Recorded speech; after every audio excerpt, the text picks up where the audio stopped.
tomorrow we've got Freddie from the Ugly Inside. He'll be on the channel, so we've done a split screen, so that'll be out tomorrow night as well, so keep an eye for that. Right, let's get on with tonight's video, which is talking about Southampton. Let's bring it up. What we normally begin with is the last 6 fixtures, and if you look at this, you'd probably say, yeah, okay, they won on a penalty shootout, but they've actually played 6, haven't won a game, drawn 3, technically drawn 3, lost 3, only scored, and that's the interesting point that I've seen there, only scored 3 goals from 6. That's worse than us.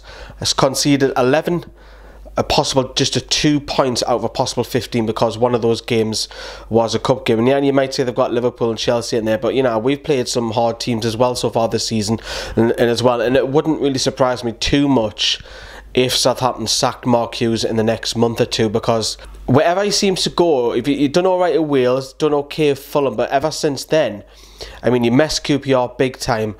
Blackburn, he did okay, bits and bobs. He was sacked from his Stoke job.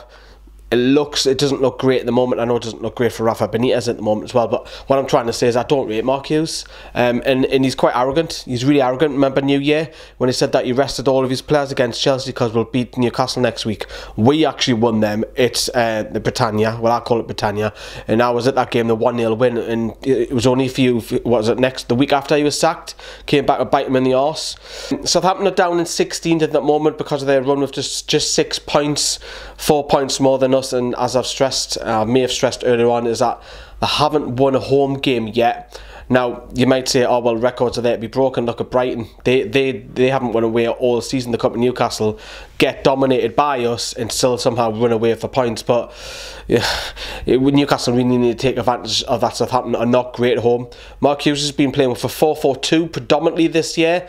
This is what he normally goes with. So it's McCarthy in goal, Cedric Suarez at the right back. Jack Stevens is likely to keep his position at centre back alongside Hoyt, and then Bertrand, who wants an England call up, playing at left back. He wants to be back on the England side. And then on your right, you'll probably say El Newsy, and then on the left, you'll probably say Nathan Redmond, who's been in better form this season than he was last season. And then you would expect it to be Lamina and Højbjerg. Remember Højbjerg, he scored couple of goals this season, one of them an absolutely long range, absolutely worldy, which fizzed in the bottom corner.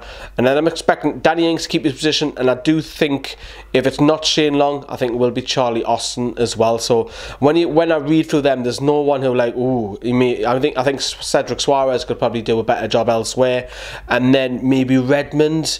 But to be honest with you, this Southampton side is not one of the best sides I've seen. Again, similar. It's very similar to Newcastle. You look at our side as well, and you know what's happened to Fraser Forster, the former Geordie. We'll talk more about him in tomorrow's video.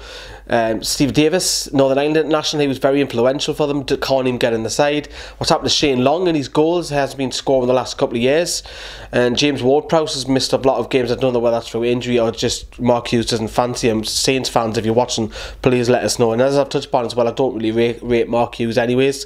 The game itself, I don't think there'll be much quality in this one. I know Newcastle dominated first half against Man U, dominated the Brighton game and didn't come away with anything, which is harsh, but this is reality, this is football.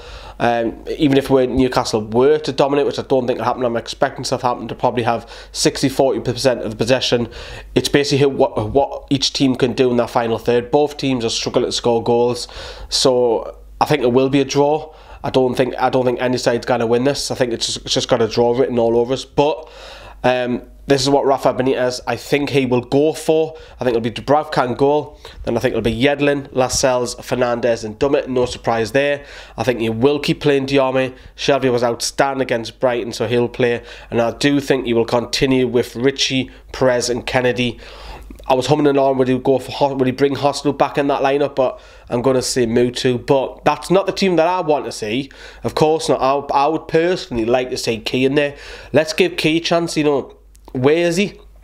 You know, there is the local media saying that he's not mobile enough. I'm not buying into that, because Mo Diarmi is not mobile enough for me, never as a kid, and even John Joe Shelby's not mobile enough for me. So I would like to see Key come in, having Shelby and Key in there, 2 passes of the ball, because Diarmi, you can't guarantee Diarmi to start every single game, because if his form drops, he knows that he's in the next game. I don't like that. I would like to see Ritchie moved it to number 10. I don't think it'll happen, but I would like to see it. And I'd like to see Murphy come in and start, or if he's going to start Murphy on the left, maybe bring Kenny in that number 10. I just want to see someone else rather than Ayoze Perez, because because, again, similar to Mo Diarmi, if he has a bad game, he knows he starts the next game, and I just don't like that. And I think it's got a draw written all over it. As I say, tomorrow we've got, of course, Freddie from the Ugly Inside. We've got Johnny down there doing a lot of videos for us down St Mary's as well. It's the first game that I'm not going to since, I think it's April, since the last time I didn't go to a game. Now our luck will probably win without me being there, but hopefully we do. Let us know your thoughts on Southampton and your predicted 11 in the lineups